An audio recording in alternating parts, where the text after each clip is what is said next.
Honorable members, please take your seats. Let's get this meeting started. Order. MLA Johnson and MLA Dick.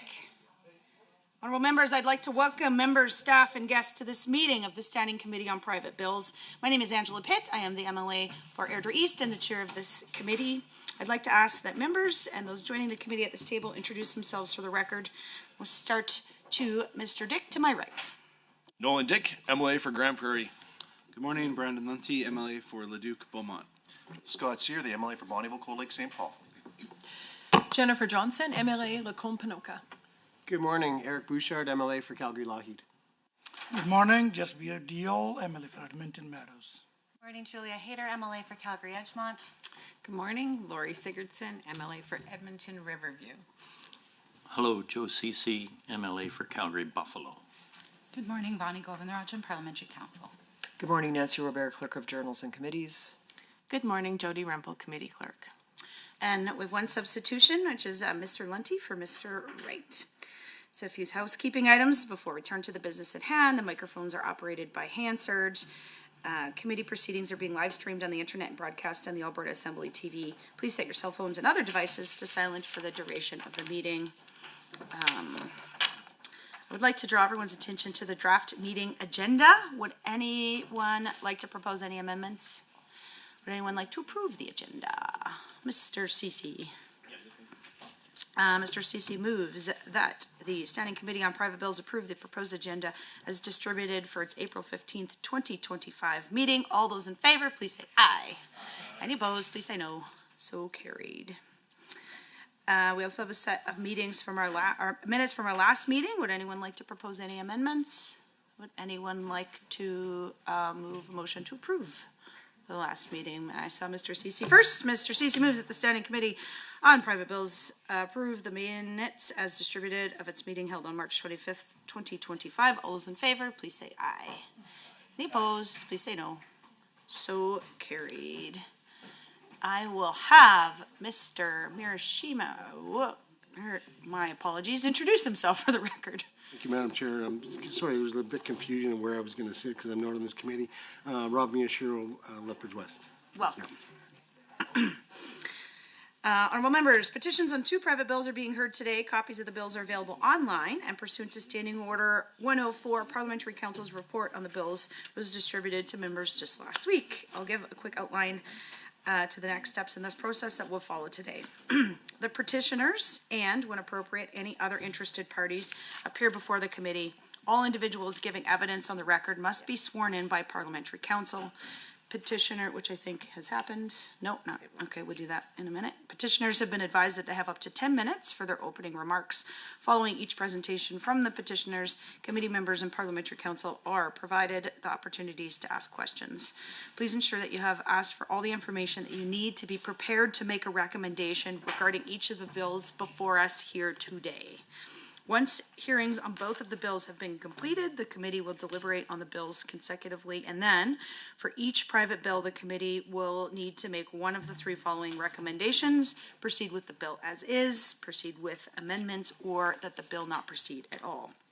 Once the committee has made its recommendations, I will report on behalf of the committee to the Assembly. The Assembly will consider our recommendations, and then, for any private bills that proceed to the second reading, the process is the same as any other bill in the House. Any questions on the process before we continue?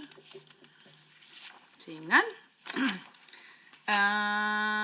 Bill PR5, the Community Foundation of Lethbridge and Southwestern Alberta Act, is our first bill before us. At our meeting on March 25th, the committee received an overview of the petition for Bill PR5 from Parliamentary Council, and the petition was found to be in compliance with Standing Orders 90 to 94. On March 26th, the chair reported to the Assembly on the petition pursuant to Standing Order 99.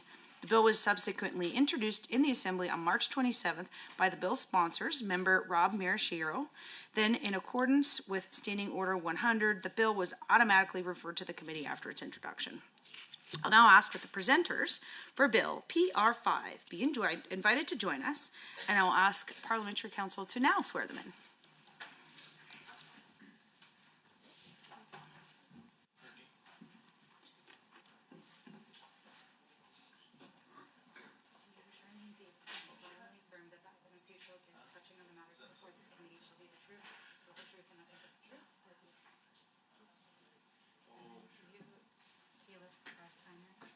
Solemnly affirm that the evidence you shall give touching the matters before this committee shall be the truth, the whole truth, and nothing but the truth.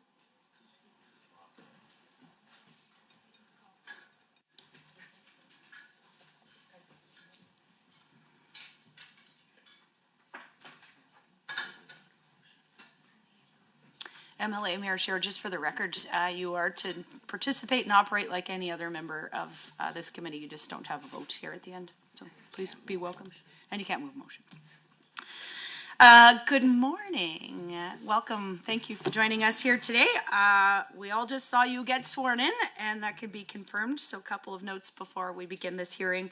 The microphones are operated by Hansard, so you don't need to push any buttons. If you have any phones with you, please put them on silent, including the vibrate mode. Messes with the microphones. I will start by having the committee members introduce themselves. I think I saw you when we did the first introductions, but we'll do this again, starting with my member Dick to the right. Nolan Dick for MLA for Grand Prairie. Still Brandon Lunty from Leduc Beaumont. Scott Sear, MLA for Bonnyville, Cold Lake, St. Paul. Jennifer Johnson, Lacombe, Pinoka. Eric Bouchard, Calgary, Lougheed. Rob Miyashiro, Lethbridge West.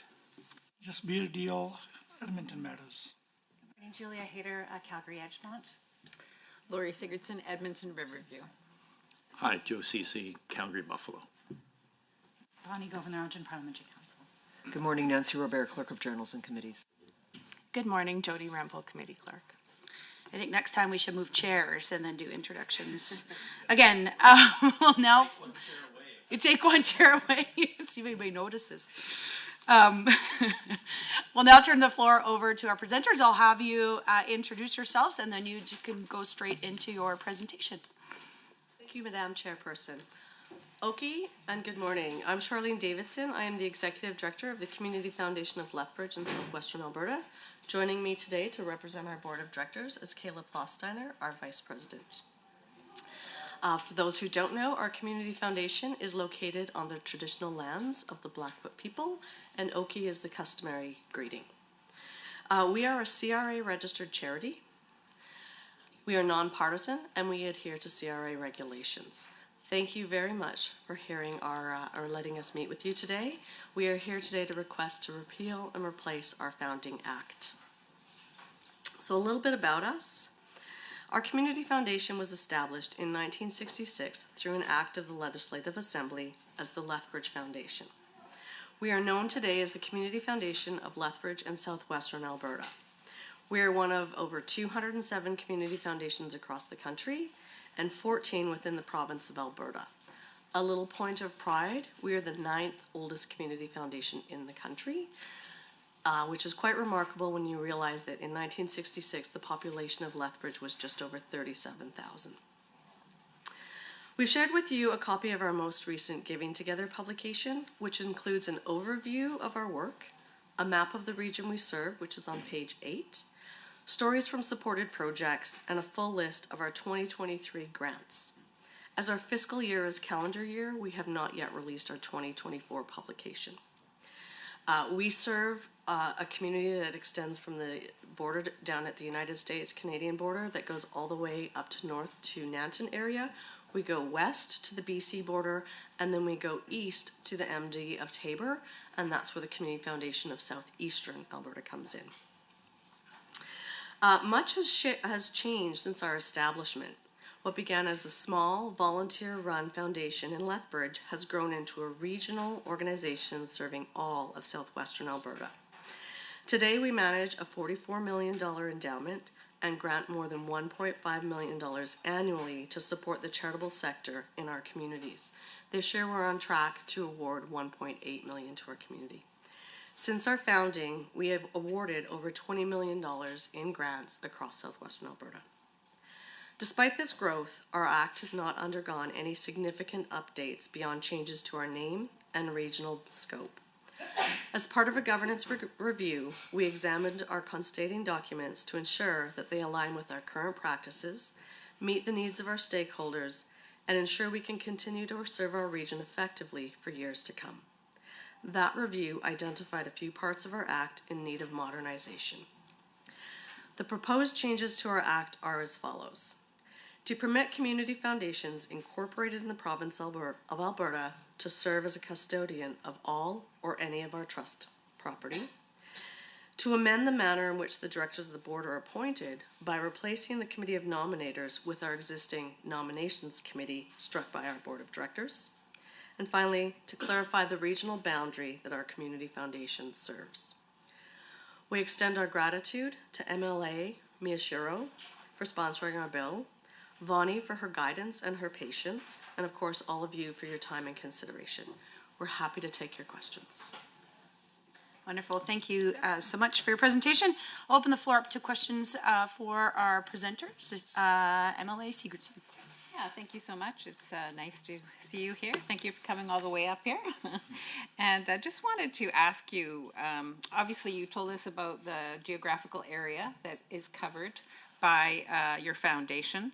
But how do you ensure that all the charitable activities reach all parts of your described geographical area, including the smaller communities and rural areas? We have a number of committees, and we tend to recruit from around our region for those committees because we believe very firmly that we need full representation of our region. So we do recruit in from around the region. We are also very lucky that we have a full-time grants coordinator who works one-on-one with the charitable sector to make sure that when they're applying for grants, that they're set up for success, but also to make sure they know that they can apply for grants. We also do community visits. So we try and have a presence in the rural community so that everyone knows we do serve them. And I think we have very good success with that. Wonderful. Yeah, go ahead. Follow up. So, like, how many, did you say boards or are they committees? One board. One board? 8 committees. 8 committees, okay. So that would blanket the whole area. Okay, just curious about that. We also have a bequest that was left to us at $4.5 million in 2016, and that fund is open for application, but it's restricted to the rural community. So we work very closely with the rural communities to make sure they know they can apply directly to that fund. So Lethbridge organizations cannot apply to that fund because it's restricted to rural. Thank you. Perfect. MLA Dick. Thank you. Appreciate this. I grew up in Southern Alberta, so thank you for coming up here. I'm just curious about the board appointments by the board. Can you just explain a little bit how it could just be a friend of the board, so it can be, I'm assuming there's some parameters, but can you just expand upon how a board appoints their own board members? The board appoints the committees. They have authority to do that. And we do try and have representation. We look for skill set representation, diversity, so that we have a well-rounded group of committees. And then they spend some time on the committee. They get to know us. We get to know them. We see their commitment. And then they are recommended to join our board of directors.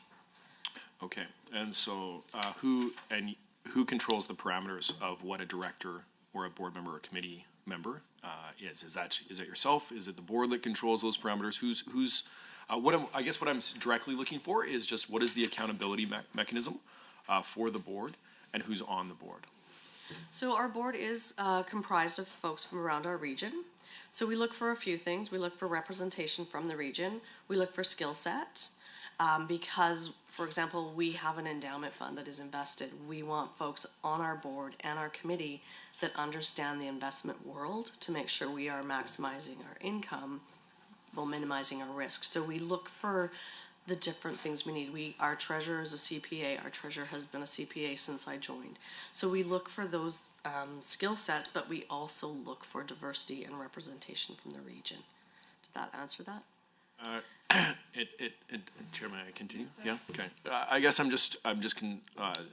what instantly pops to my mind is just the potential of, and I would never assume that this would ever happen, but for a small group of friends to just put their own friends on, and so the skill set doesn't develop, and to get a mature and active board.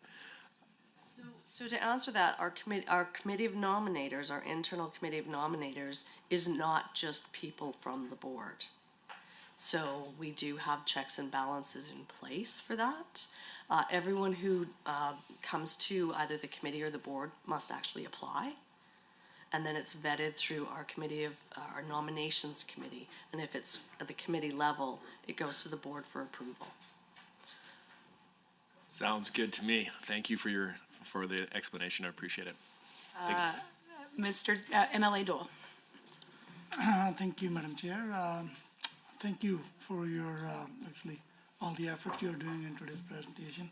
So my question actually is around, I don't know, what kind of criteria do you have? Like, how did you determine who gets the money, who gets the funds? Sorry, someone's speaking in the hallway. Could you repeat that? So how did you determine usually like who gets the funds? Like, what is the criteria like? Great question. So again, we have committees. So we have a large unrestricted fund. It is, last year was the first time our donor advised funds surpassed that fund. And that accepts applications twice a year. And we have a committee of volunteers from across our region who review those applications and bring forward a recommendation to our board of directors. It's a very good committee, very diligent, and very careful with our dollars. And it's the same process for our Rural Life Committee for the rural community, except those committees can only be from the rural community, so we're capturing the rural community's voice. MLA CC. Thank you very much for the explanation and overview. And it's not a question about anything that's before us. It's more in your description of the investments, both the endowment and the amount of money that goes out yearly. What are your rules around that? Is it less than 5% of your interest? Doesn't sound like very much money gets into the community from $44 million endowment.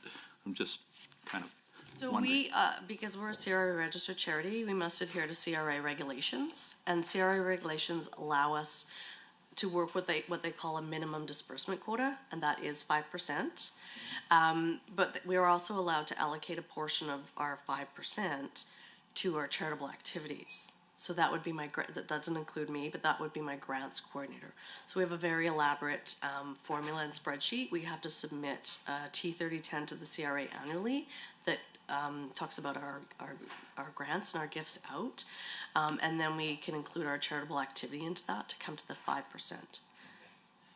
And CRA does that so that foundations like this stay healthy and liquid and I think, if I may say, I think community foundations are very generous. I know that the 5% only came into effect a couple of years ago. Prior to that, it was 3.5%, and most community foundations, when investments were healthy, were granting above the 3.5% because we are here to support the community, so it's important to us to get that money out to the community. 4.5 million, would you call it rural bequest money, part of the 44? Yes. Okay, thanks. MLA's here. Thank you for joining us today. I'm very appreciative of it. I'm looking at your 2023 annual report here, and it's just remarkable to see the good work that you're doing for Southern Alberta. And I can see your local MLA shaking his head, just showing how well and how much support you've got. I just want to confirm that none of the changes that we're making within this act is going to hinder your ability to be able to continue with your good work, because I would hate to see that. Absolutely not. Our goal is just to modernize so we can be more effective. No, absolutely not. Okay. Yeah. Well, thank you for that. You know what? It's always good to make sure that you're heading in a direction that we can help with. So by restructuring the board in a way that gives you more flexibility, I'm assuming, that is one of the tools that we're putting forward. And it's not restructuring the board. It's allowing the board to appoint from within instead of from externally. So the board would stay the same. We would still be looking for skill set, region, and diversity. So that would not change. It's just the method of appointment. okay. How is this strengthening your ability by appointing within versus external?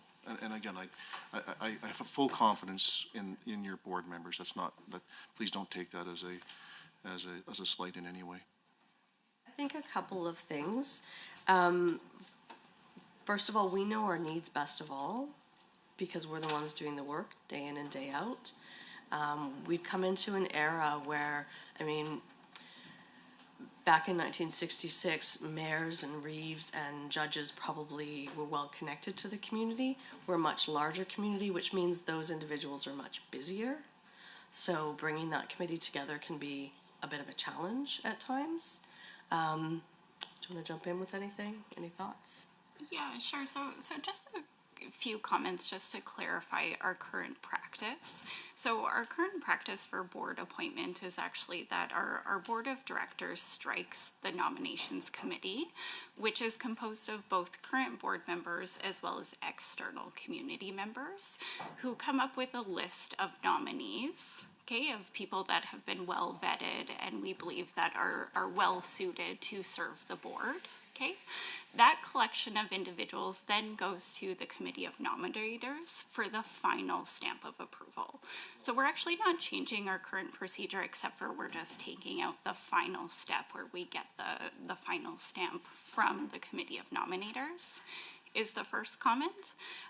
The second comment is that the community foundations in Canada were actually modeled after the Cleveland Foundation from 1914, which is obviously, we're a century later, which communities have changed. The individuals connected to the community have changed. We think that the change that we're proposing here stays with the founding principle that we should have a community trust that is run and controlled by those who know the community needs best. And we just think that the people who know the community needs best have changed over the last century. So again, just to reiterate, we haven't really changed, or we're not considering a substantial change to our process, just a slight change, and we believe that the change is in alignment with the foundational principles of community foundations at large. Thank you for that. One more quick question. Are the this current staff allowed to be directors and be nominated, or is there is there a cooling off period to this as well? Can you please explain that process? Thank you. So gosh, I didn't look at the policy, but I believe it's a 1 year. So if I were to resign and wanted to come back as a board member, I would have to wait 1 year before I could join the board. And I would, like everyone else, have to apply. Thank you. Thank you so much for that. Thank you for the good work you're doing. Thank you. Any other questions from members of this committee? Seeing none, any questions from Parliamentary Council? Just one question, Madam Chair. Just, are you aware of any affected parties that have expressed any opposition to this bill? Not at all. Nothing further. Wonderful. This will conclude the hearing for Bill PR5. I'd like to thank you for your submission and your attendance here today. You're free to leave, you're free to stay, and watch the remainder of the proceedings. Thank you. Thank you all.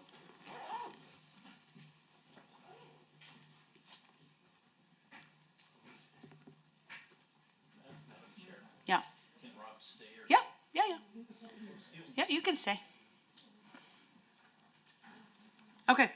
Honorable members, our meeting on March 25th, the committee received an overview of the petition for Bill PR6, Berman University Amendment Act 2025 from Parliamentary Council, and the petition was found to be in compliance with Standing Orders 90 to 94. On March 26th, the chair reported to the Assembly on the petition pursuant to Standing Order 99. The bill was subsequently introduced in the Assembly on March 27th by the bill's sponsor, Mrs. Jennifer Johnson. Then, in accordance with Standing Order 100, the bill was automatically referred to the committee after its introductions. I will now ask the presenters for Bill PR6 to be invited to join us, and ask Parliamentary Council to swear him in so we can proceed with the hearing.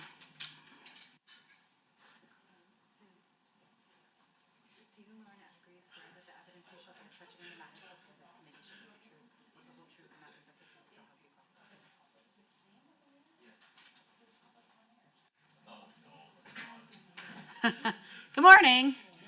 Welcome. Thank you for joining us here today. I noticed you maybe were watching the previous proceedings, and I'm curious if we need to all introduce ourselves for the third time. I can introduce myself. Perfect. We will go to your introduction then. I'm Dr. Lauren Agri, president of Berman University in Lacombe, Alberta. It has been an institution of post-secondary institution in this province for over a century. 1907 was we were established. 1909, we actually moved the campus to Lacombe in its existing site. We've gone through several iterations of name changes. We began as Canadian Junior College, and then Canadian Union College, and ultimately Canadian University College. In 2015, we were granted the right to become Berman University. And Berman is one of the 26 PSIs, or post-secondary institutions, publicly funded here in Alberta. And we are also an independent academic institution. There's 5, now 6 IAIs in Alberta. And we are the only one in rural Alberta. We serve Lacombe as well as central Alberta, Red Deer and area, in providing degrees to the baccalaureate level, undergraduate degrees in the areas of arts, in sciences, in business, and in education. We also are a part of a much larger network around the world, sponsored by the Seventh-day Adventist Church. We are one of 13 in North America, one of 118 around the world. And if you count the entire system, K through 12 plus higher education, we have over 10,000 schools, over 110,000 teachers and professors, and over 2.3 million students. So it's actually quite a large system. And we're very pleased to have been in Alberta as long as we have. I want to thank MLA Jennifer Johnson for sponsoring this bill. The bill itself is just updating some terminology. There's 2 parts of the bill that are somewhat obsolete, and we would petition to have them replaced. The first part of the bill, the bill speaks of us being located in College Heights, Alberta, which formerly was a recognized area. Our campus and College Heights has been brought in under, or annexed under the city of Lacombe, and so we would like to change that it's located in Lacombe, Alberta, rather than College Heights, which no longer exists. The second change is that we have now been given the status of university through the PLSA and or public, the act that for Post-Secondary Learning Act. And so we would like to strike the term college and have it match the name of the institution, which is Burman University, and be referred to throughout the act as university. So those are the two fairly minor changes that we're petitioning. I will now open the floor up for questions. Any members have any questions? It's not uncommon to have no questions. You did a very good presentation. Of course, MLA Dick has a question for you. Thank you for the presentation. Really appreciate your time here today. Just in the preamble, I just want to make sure I'm reading this correctly. So whereas the Canadian Junior College, you want to change it to Canadian Junior University? The original act in 1940. Oh, sorry, it's made several iterations of changes, and the most recent change was to Burman University in 2015. And so we're asking not for any name change, but we're asking that the bill reflect the current community that we reside in, which is Lacombe, and that the term college, which was in the previous acts, be changed to university, which we are hold that current status. Thank you. I apologize. I didn't scroll down far enough in the bill reading. It happens. Any other members? MLA Johnson. Sure. Thank you, Dr. Agri, for coming here today, and it's been a delight to work with you on this, and I'm grateful for your willingness to come here today and meet with us. So my question is, if you could explain to the committee how the name Burman came to be with the university. Burman University is named after its founding president. In 1907, Charles Burman and his wife established a school in Leduc, actually, and they then were approached about 2 years later by the town council in Lacombe and offered some land and some money if they would relocate, so they chose to relocate to Lacombe and have been there ever since. But the Burmans themselves are real models of service. They went on and had careers in service activities, and so I was not on campus when the name change took place. As a broad and full examination and invitation of possible names was conducted, and they decided to honor the founding president of the institution. If I can have a follow-up, relative to the change here. You mentioned the annexation into the city of Lacombe. It used to be College Heights. And can you let us know as a committee here, when did that happen and how has that affected your campus or your school? Sure. The annexation actually took place in 2000, so about 25 years ago. And it brought us into the Lacombe community in a sense. Previous to that, we were a separate community, a little bit removed from Lacombe, and as Lacombe has grown, we have participated in that growth in releasing some of our land. We have we originally had over 1,500 acres, and we released about a quarter of that, or are currently releasing it for development in Lacombe. And so we've been partnering with Lacombe. So we've been able to allow the community itself to grow. Currently, because Lacombe is quite a vibrant, small rural city, we are attempting and trying to achieve partnerships in several different ways so that we can support the community and be a full contributing partner. For example, just on Friday, I was in our School of Business, and they have a special business advisory council that they invite local business people from Lacombe and area to serve on and help establish strong connections with the community. One such connection is the Small Business Advisory Committee, our center, which helps small businesses in Lacombe and beyond towards success.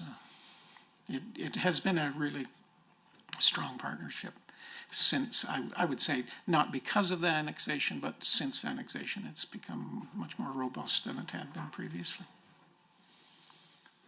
More, if I may? Yes, and then we'll go to MLA Dick. All right. So one of the words we're striking out is college and replacing that with university to match what has happened. So can you explain to our committee maybe some of the programs or how that has changed within the institution and what programs you're highlighting, or even the students that you are seeking to bring to your school? Yeah, thank you for that question. Burman University serves not only Central Alberta, but and Alberta in large. Our number of students, the largest cohort of students come from Alberta, but we also serve across Canada and around the world. If you were to come to our cafeteria, you would see over 30 flags of different nations represented in our student body. We have been very active in international recruitment. We've had a bit of a pause on that because, as you know, the environment has changed for international students in the last year or two, which we're working to try to return to a more or a regular ability to invite international students to Lacombe.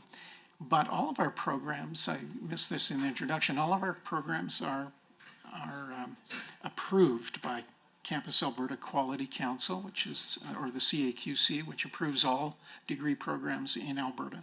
So our programs meet the standards of the CAQC and the expectations of the citizens of Alberta. And, we're very, very pleased that all of our degree programs have that designation.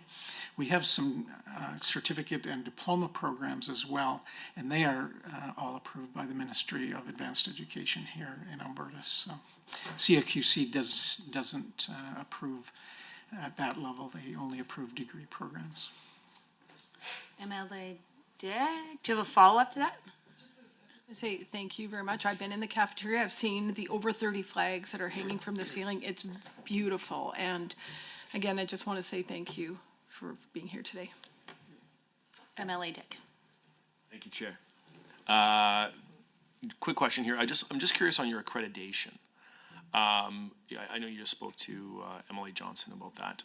Can you just expand a little bit more about what that looks like, and also how that works with the the CAQC as well?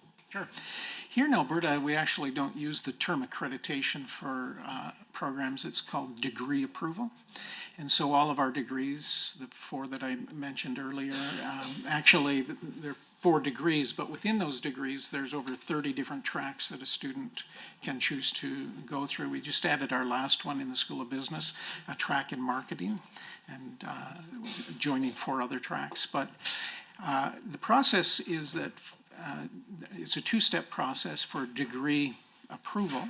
So you first apply to the Ministry of Advanced Education for approval to proceed. They do a systems oversight to see if it is appropriate to have a degree like that in the institution and in that area of Alberta. We're the only university in Alberta, so there's in Central Alberta, I should say, sorry.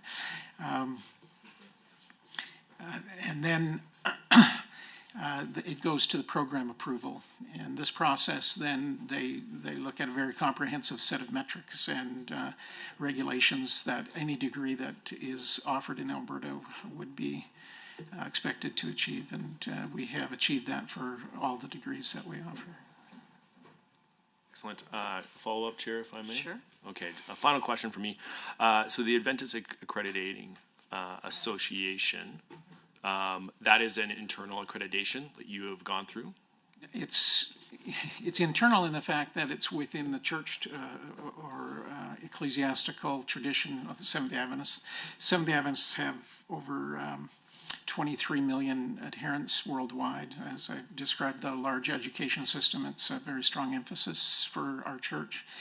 And so they actually provide an external accreditation as well.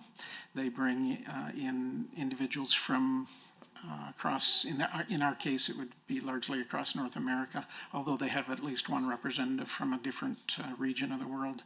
And it's a fairly rigorous process, but what they're looking there is that not only are we providing excellence in academics, but we are also doing what we say we are going to do through our mission of helping students adopt the values that we hold. Our values are excellence in service, spirituality, community, and integrity. And so they come in and do quite a robust overview as well. Excellent. Thank you, Chair. Any other questions from any other members? Seeing none, any questions from Parliamentary Council? No, Madam Chair. No? Perfect, wonderful. Well, that's, thank you so much for your presentation and for being here today. The privilege of being here. Appreciate it. So you're traveling the QE corridor. If you have a few moments, stop and visit the campus. You see it every time you drive by. Oh, perfect. Wonderful, thank you so much.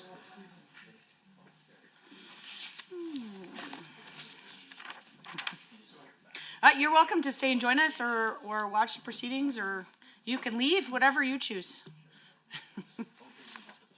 Okay, honorable members, let's move into deliberations and recommendations for, let's start with Bill PR 5, the Community Foundation of Lethbridge and Southwestern Alberta Act. The committee must recommend that the bill proceed with amendments, or not proceed. I will now open the floor for discussion. Mr. Ceci? Thanks. Is the motion up? The draft motion up? Discussion. Oh, no, I have no discussion. I was just gonna move that it proceed. There it is. Moved by me, recommend it proceed. And there's a second recommendation, I think. Let's ask the question on this motion. Mr. Ceci moves that the Standing Committee on Private Bills recommend that Bill PR 5, Community Foundation of Lethbridge and Southwestern Act, proceed. Any discussion? All those in favor? Please say aye. Any opposed? That is carried. Having finished our deliberations on Bill PR 5, we should consider our report to the Assembly. The committee could consider a motion directing staff to prepare the committee's report for presentation to the Assembly on April 28th. I have that before me. I can make that recommendation. Perfect. Mr. Ceci moves that the Standing Committee on Private Bills direct the Legislative Assembly to prepare a draft report on the committee's review of Bill PR 5, Community Foundation of Lethbridge and Southwestern Alberta Act, which includes the committee's recommendations, and B, authorize the chair to approve the committee's final report to the Assembly on April 28th, 2025. All those in favor, please say aye. Any opposed, please say no. So carried. Congratulations, Mr. Maraschio. Okay, let's go to Bill PR 6, the Berman University Amendment Act 2025. If everyone's ready, we can now move to deliberations regarding Bill PR 6. As mentioned earlier, the committee must ultimately decide whether bill proceed with amendments, or not proceed. I will note that the bill proceed a non-substantive change to correct a numbering error that has been proposed. And that's on the screen. Numbering error. Would anyone like to move the motion on the screen? Mrs. Johnson. MLA Johnson moves that the Standing Committee on Private Bills recommend that Bill PR 6, the Berman University Amendment Act 2025, proceed with the following amendments: that Section 5 be amended by striking out Section 9.2, Sub 1, Sub A, Sub III, and substituting Section 9.3, Sub 1, Sub B, Sub III. All in favor, please say aye. Nope. My apologies. Any discussion? I did not mean to assume that this committee would make any Does parliamentary council have, When you read it into the record, you said striking out section 9.2, and it's actually striking out section 9.3, sub 1, sub A, sub 3, and then the rest was correct. So just to get that on the record. okay, so the amendment is that section 5 be amended by striking out section 9.3, sub 1, sub A, sub III, and substituting section 9.3, sub 1, sub B, sub III. Okay. Discussion. All those in favor, please say aye. Any opposed, please say no. That is carried. We've finished our deliberations on Bill PR 6. We should provide direction in preparing a report. The committee should consider a motion directing staff to prepare the committee's report for presentation to the Assembly on April 28th.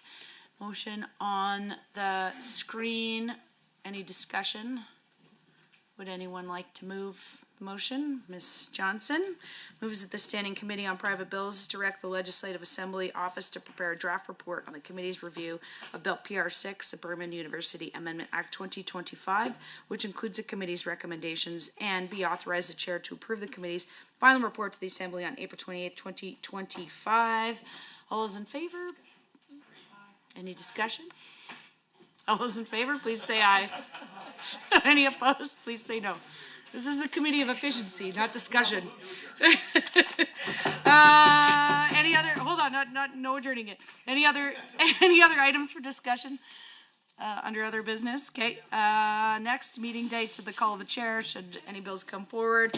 Mr. Ceci moves that the April 15, 2025 meeting of the Standing Committee on Private Bills be adjourned. There is no discussion. All those in favor, please say aye.